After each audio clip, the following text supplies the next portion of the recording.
Assalamualaikum dan salam keluarga Malaysia. Anda bersama saya Nur Alis untuk laporan berita tengah malam.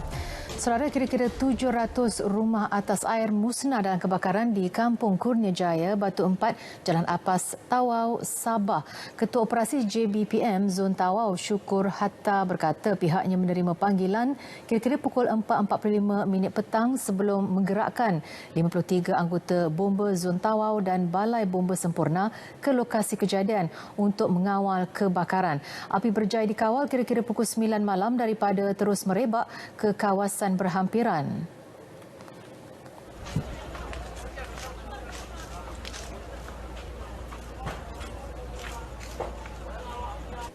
Kita telah pun memulakan operasi untuk memadam kebakaran, namun terdapat beberapa kesukaran yang kita alami seperti kawasan yang cukup sesak dan berlaku chaos sedikit di kalangan orang kampung yang cuba membantu dan juga tidak lupa untuk menyelamatkan dirilah.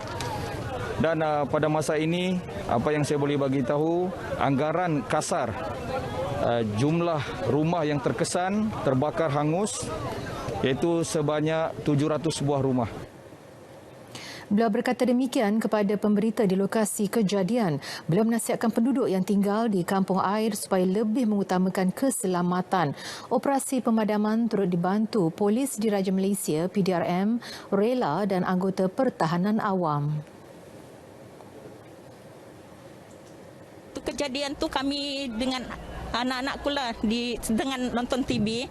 Lepas tu ada orang berteriak dia punya terbakar. Jadi kakak pergi dapur lah tengok. Sekiranya kakak tengok memang dekat sudah. Api terlampau kuat, angin kan. Terpaksa kami keluar lah dengan anak-anakku semua. Kebakaran pasti pilih kan pergi pasar. Lepas tu asap sudah merebak. Cepat aku pergi rumah ambil saya punya keterangan barang-barang. Tidak ada sudah. Tiada kemalangan jiwa dilaporkan dan anggaran kerugian masih dalam siasatan.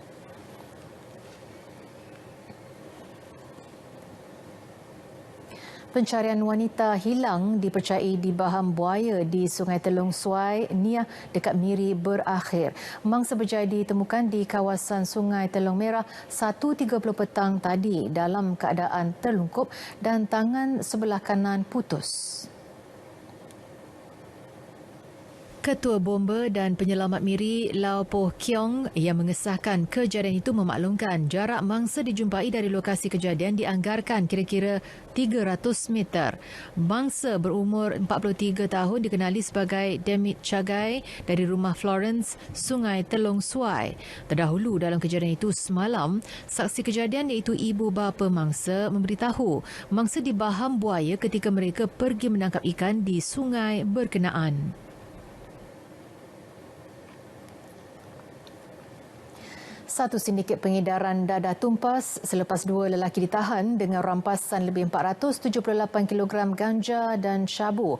Hasil dua serbuan di Kuala Langat dan Klang, Selangor 2 hari lepas.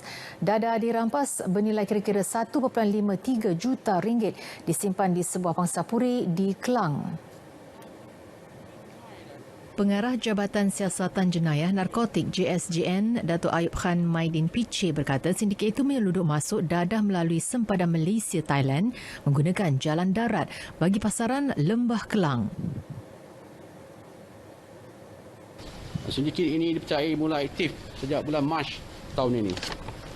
Hasil serbuan JSJN telah berjaya merampas seberat 468 kg dadah disyaki jenis ganja dan 10 kg dadah disyaki syabu yang dianggar bernilai RM1.5 juta. Jumlah dadah yang dirampas ini boleh digunakan oleh seramai 987,000 orang penagih dadah.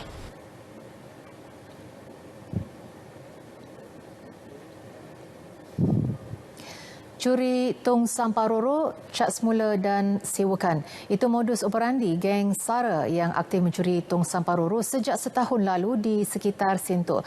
Bagaimanapun, geng terbabit tumpas susulan penahanan dua lelaki warga tempatan.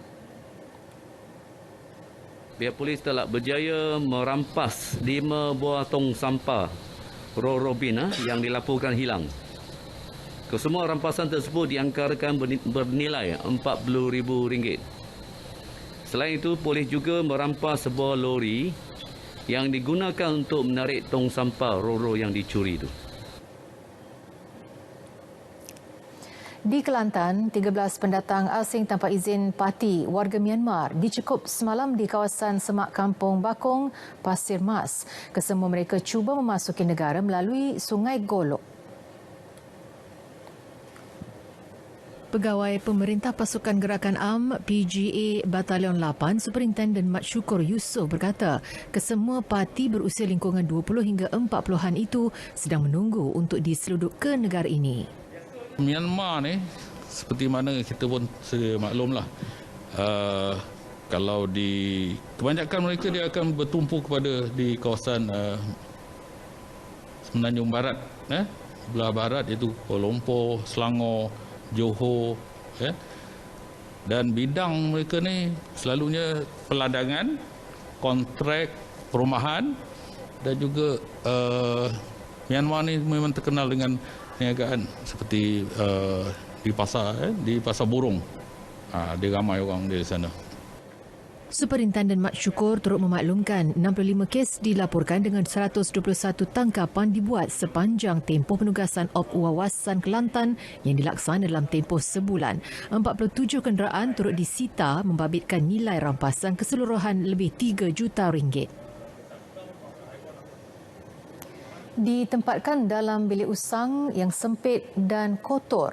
Itu nasib lebih 20 pekerja sebuah kilang memproses jubin di Ipoh yang dikesan menerusi operasi banteras buruh paksa dan pemerdagangan orang Op Banteras yang dijalankan Jabatan Tenaga Kerja JTK Perak.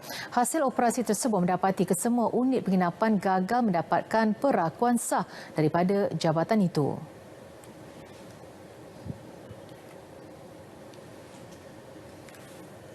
Patutnya mereka memerlukan perakuan penginapan daripada pihak JTK, dan kita akan membuka kertas siasatan di bawah berkaitan dengan penginapan di bawah Seksyen 24D.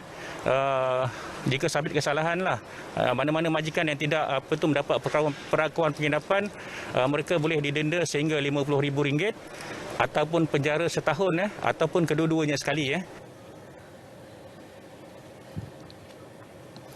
Ini pula di Terengganu. 10 premis makanan di Kuala Terengganu dan Kuala Nerus diarah tutup serta-merta. Menerusi operasi bersepadu premis makanan bersih, 66 kompaun turut dikeluarkan dengan nilai keseluruhan RM31,450 dikeluarkan atas pelbagai kesalahan.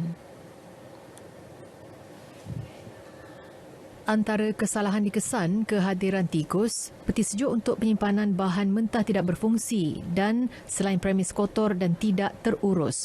Pemeriksaan juga mendapati sebahagian pengendali tidak melakukan suntikan anti-typhoid. Rasa sangat terkilan sebab majoriti daripada food operator ataupun pengendali makanan ni sebenarnya telah mengikuti latihan pun, telah diberi tunjuk ajar, telah diberi yang kata maklumat apa yang sepatutnya dibuat, apa yang sepatutnya tidak boleh dibuat sepanjang mengendalikan makanan. Mahkamah Rayuan menetapkan 10 Mei depan bagi pendengaran rayuan Datuk Seri Najib Tun Razak untuk mendapatkan dokumen yang didakwa mempunyai kaitan dalam kes penyelewengan dana milik Wan MDB. Tarikh itu ditetapkan oleh Timbalan Pendaftar Mahkamah Rayuan Nurul Azrina Muhammad Yusof. Pada 12 Julai 2021, Hakim Mahkamah Tinggi Datuk Colin Lawrence Sequeira menolak permohonan Datuk Seri Najib untuk mendapatkan dokumen melibatkan Bank Pelaburan Amerika Syarikat Goldman Sachs. Ahli keluarga bekas Gubernur Bank Negara Tan Sri Dr. Zeti Akhtar Aziz dan Ahli Perniagaan Joe Low. Datuk Seri Najib dibicarakan terhadap 4 pertuduhan menggunakan kedudukannya bagi mendapatkan rasuah berjumlah 2.3 bilion ringgit daripada dana 1MDB dan 21 pertuduhan pengubahan wang haram melibatkan jumlah yang sama. Perbicaraan kes itu didengar di hadapan Hakim Mahkamah Tinggi Datuk Colin Lawrence Sequeira.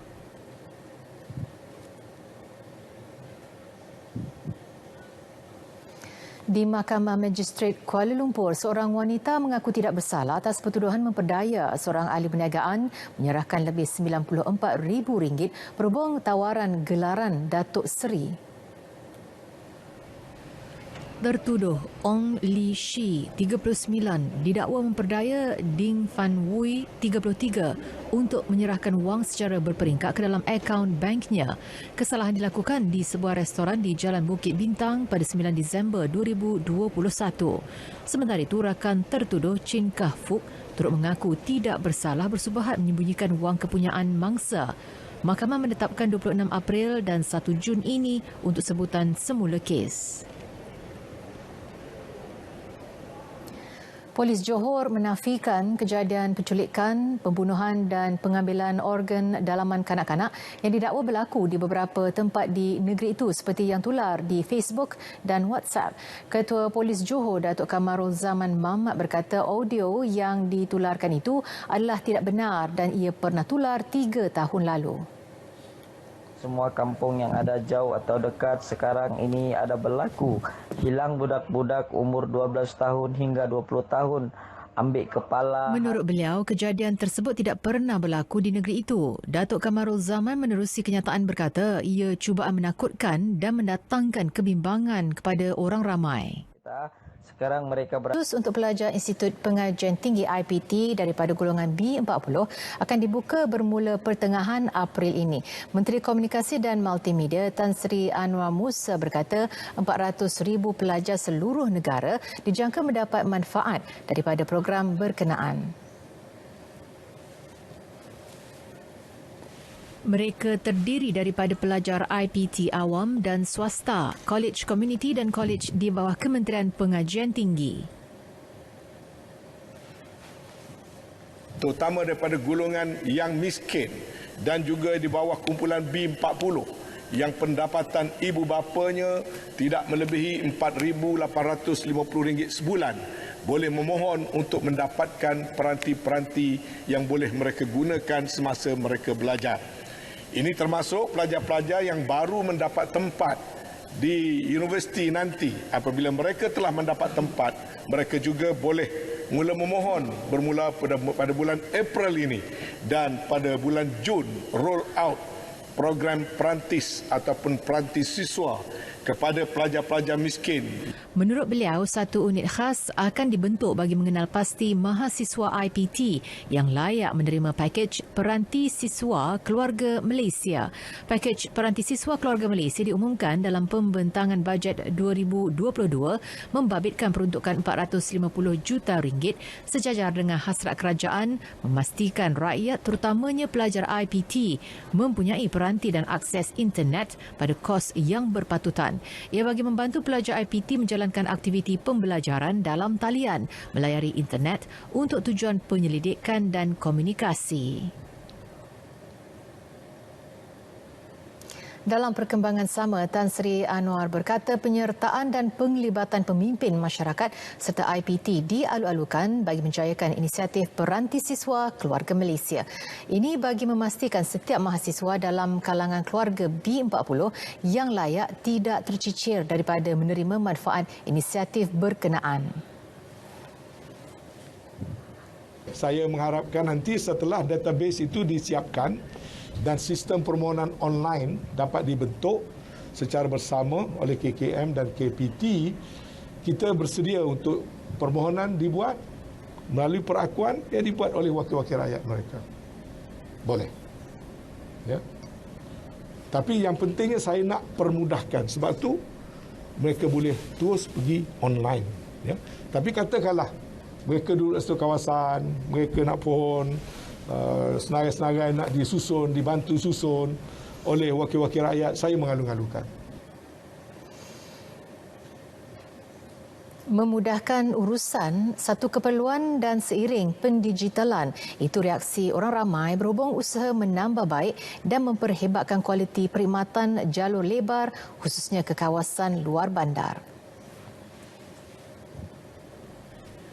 Usaha menerusi pelan jalinan digital negara jendela penting memandangkan internet kini menjadi keperluan termasuk ketika bekerja dari rumah dan pengajaran dan pembelajaran dari rumah PDPR.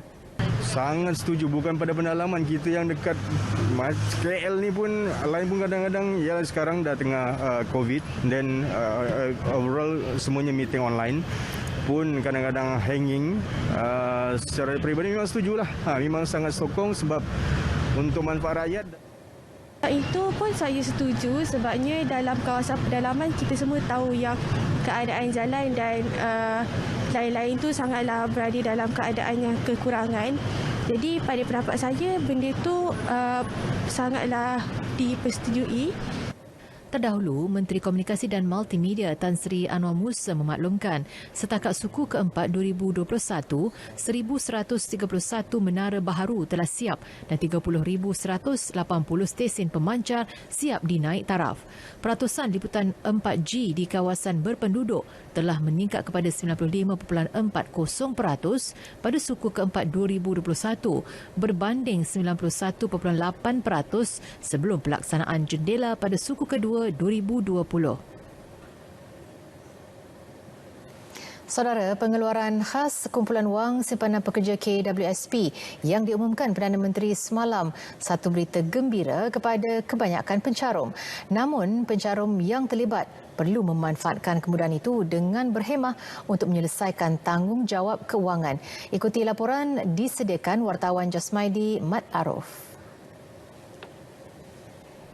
Ada dalam kalangan keluarga Malaysia yang masih terkesan dari segi ekonomi, hilang pendapatan dan sedang membina semula kehidupan akibat pandemik sejak 2 tahun lalu. Lampu hijau telah diberikan kerajaan semalam dengan membenarkan pengeluaran caruman kumpulan wang simpanan pekerja KWSP sebanyak RM10,000. Tiba masanya pencarum membuat pertimbangan yang wajar sama ada mengekalkan simpanan mereka atau simpanan hari tua ini benar-benar diperlukan ketika ini. Orang boleh keluar lah. Sekarang pun boleh kerja semua orang. Bukan duduk rumah. Kalau duduk rumah, tak payah keluar. Kalau duduk rumah, memang boleh keluar lah. Bagi yang memerlukan tu sangat-sangat baiklah. Lagi dengan kita pun dah dekat nak sambut raya. Orang pun dah lama terjejas. Dah 2 tahun kita terjejas kan. Yang mana ada bisnes kecicilan tu mungkin boleh gunakan duit tu untuk naikkan semula bisnes orang. Okey, dari segi yang macam husband tak kerja ke wife tak kerja, kalau mereka rasa ada keperluan untuk keluarkan, rasa okey mereka boleh keluarkan, tapi janganlah just spend macam tu je kan. Budak pun nak sekolah semua, nak hari raya semua. So memang dia buat nak keluar untuk bulan 4 ni memang baguslah.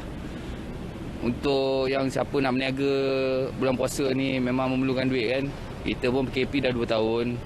Ekonomi pun turun naik. Banyak yang terjejas lah. Warga emas dinasihat mendapatkan vaksin dan dos penggalak COVID-19 sebagai pelindungan diri, terutama menjelang Ramadan ini. Menteri Kesihatan Khairi Jamaluddin menerusi ciapan di Twitter. Beliau berkata, pengambilan suntikan tersebut amat penting berikutan ramai warga emas dijangka keluar ke masjid untuk menunaikan solat sunat tarawih. Usaha itu sebagai ikhtiar mendepani wabak tersebut. Dalam ciapan itu, Khairi turut memaklumkan sebanyak 105 kematian COVID-19 dilaporkan semalam dan warga emas yang tiada vaksinasi atau dos penggalak adalah golongan yang amat berisiko tinggi. Berdasarkan graf dalam ciapan tersebut, data bagi setiap 100,000 populasi mengikut status vaksinasi semalam menunjukkan kematian tertinggi dicatatkan golongan yang tidak divaksinasi bagi setiap peringkat umur. Solat berjemaah tanpa penjarakan fizikal dibenarkan mulai 1 April ini di semua masjid dan surau di wilayah Persekutuan. Menurut Pengarah Jabatan Agama Islam Wilayah Persekutuan Jawi, Datuk Ajib Ismail, ini juga merangkumi ibadah solat sunat tarawih pada bulan Ramadan serta Qiyamul Lail. Kehadiran dibenarkan tanpa had umur kepada yang telah menerima vaksin. Jemaah digalakkan membawa sejadah sendiri dan mengikuti SOP Kementerian Kesihatan. Majlis berbuka puasa, more dan sahur juga dibenarkan. Namun penyediaan makanan berbungkus digalakkan. Aktiviti tadarus Al-Quran di masjid dan surau juga boleh dilaksana pada waktu yang bersesuaian dalam kumpulan kecil. Kementerian Dalam Negeri KDN tidak akan membenarkan daun ketum dari negara ini diekspor ke Thailand seperti yang dicadangkan Menteri Besar Kedah Datuk Seri Muhammad Sanusi Mat Noor. Menteri Dalam Negeri Datuk Seri Hamzah Zainuddin berkata perkara itu bertentangan dengan Akta Racun 1952 yang melarang sebarang aktiviti mengekspor, mengilang, menjual atau memiliki serta menggunakan ketum secara haram. Permintaan dia, jadi permintaan yang amat berhormat Menteri Besar itu adalah sesuatu yang mungkin datangnya daripada permintaan secara personal.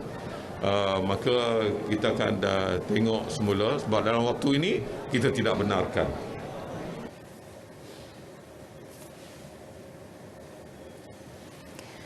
95 penerima darjah kebesaran dan pingat Pahang sesi kedua sempena ulang tahun Hari Keputeraan ke-62 Sultan Pahang Al-Sultan Abdullah Riayatuddin Al-Mustafa Billah Shah, Pemangku Raja Pahang Tengku Hassan Al-Ibrahim Alam Shah Al-Sultan Abdullah berkenan menyempurnakan istiadat penganugerahan itu di Istana Abu Bakar Pekan. Yang di-Pertuan Agong Al-Sultan Abdullah berkenan mencemaduli berangkat ke majlis santapan yang berlangsung selepas tamat istiadat pengurniaan tersebut. Pengarah Jabatan Integriti dan Pematuhan Standard Bukit Aman, Datuk Azri Ahmad dan Pengarah Jabatan Keselamatan Dalam Negeri dan Ketenteraman Awam, Datuk Hazani Ghazali, antara 4 penerima darjah Seri Sultan Ahmad Shah Pahang SSEP yang membawa gelaran Datuk Seri. Bagi anugerah darjah Seri Indera Mahkota Pahang SIMP yang membawa gelaran Datuk Indra pula, seramai 3 penerima termasuk mantan Pengarah Kesihatan Pahang, Datuk Dr. Bahari C. Awang Ngah. Dalam pada itu, 11 lagi menerima darjah Sultan Ahmad Shah Pahang DSAP yang membawa gelaran Datuk. Sultan Pahang turut berkenan mengurniakan darjah Indra Mahkota Pahang DIMP yang membawa gelaran Datuk kepada 18 penerima. Pada istiadat itu, Sultan Pahang juga berkenan mengurniakan darjah Setia Ahmad Shah Pahang SAP kepada 4 penerima. Darjah Setia Mahkota Pahang SMP 6, darjah Ahli Ahmad Shah Pahang AAP, 5 darjah Ahli Mahkota Pahang AMP, 17 pingat khidmat cemerlang PKC, pingat kelakuan terpuji PKT dan pingat jaksa kebaktian PJK, masing-masing 9 penerima.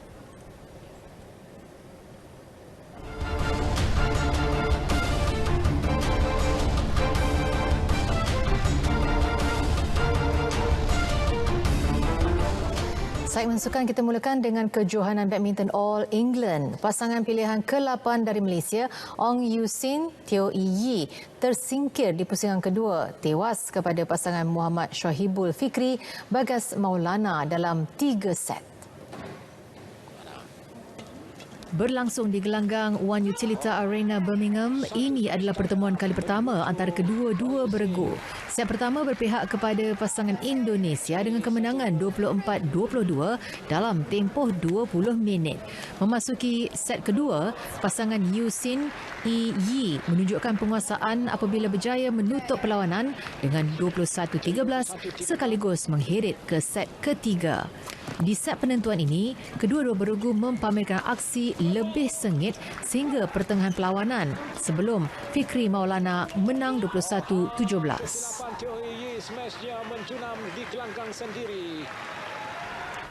Sementara itu, beregu wanita negara Pearly Tan, Emtina, pula cemerlang apabila mara ke suku akhir. Pada pertemuan pusingan kedua menentang gandingan Jepun Rin Iwanaga Ki Nakanishi, mereka berjaya melakar kemenangan rubber set 18-21, 21-19 dan 21-16 dalam tempoh 1 jam 14 minit. Sukan SEA edisi ke-31 di Hanoi, Vietnam. Malaysia akan menghantar 22 pesilat menyertai semua 16 acara silat yang dipertandingkan dengan sasaran realistik 3 pingat emas untuk dibawa pulang. Presiden Persekutuan Silat Kebangsaan Malaysia, Pesaka, Datuk Wira Megat Zulkarnain Omar Din berkata jumlah itu adalah paling realistik berdasarkan perkembangan semasa silat Malaysia. Jadi kita Pesaka akan paling tidak 3 insya-Allah. Kita akan pastikan akan dibawa balik pingat emas untuk Malaysia. Lebih daripada itu kita anggap bonus dan saya akan pastikan semua pegawai-pegawai Pesaka akan terpaksa berusaha melatih meneruskan semangat pesilat-pesilat kita. Beliau turut percaya semua pesilat yang akan ke Vietnam nanti sudah bersedia menyesuaikan diri dengan peraturan baharu sekaligus tidak memberi sebarang masalah untuk menyumbang pingat buat negara. Saudara, Kelab Johor Darul Takzim JDT terus mencipta fenomenanya tersendiri apabila menghasilkan sebuah video muzik eksklusif gandengan Joe Flizzo dan penyanyi rap terkenal antarabangsa Snoop Dogg bertajuk Pioneers. Pemilik kelab Tunku Ismail Sultan Ibrahim berkata langkah itu sebagai salah satu usaha strategik memperkenalkan JDT ke persada dunia. Sasaran 75 juta penonton ditetapkan kepada video muzik berdurasi 3 minit 7 saat itu yang hari ini mula disiarkan di media sosial. Because saya perasan dalam dunia baru ni, a lot of people can talk about vision, a lot of people cakap macam mana nak mentadbir negara or this or organisasi or football club or whatever. Tetapi to implement is another thing. So saya ni suka in my life I like to be very practical. Will it work or will it not work? And I like to do it. Sebelum ini, kelab JDT telah menghasilkan video pengenalan pemain bersama jenama terkenal dan menandatangani perjanjian dengan syarikat penerbangan nasional sebagai syarikat penerbangan rasmi kelab.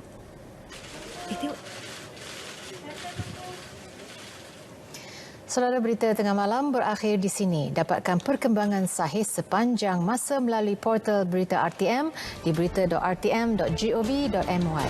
Saya Nur Alis mengucapkan selamat malam dan salam keluarga Malaysia.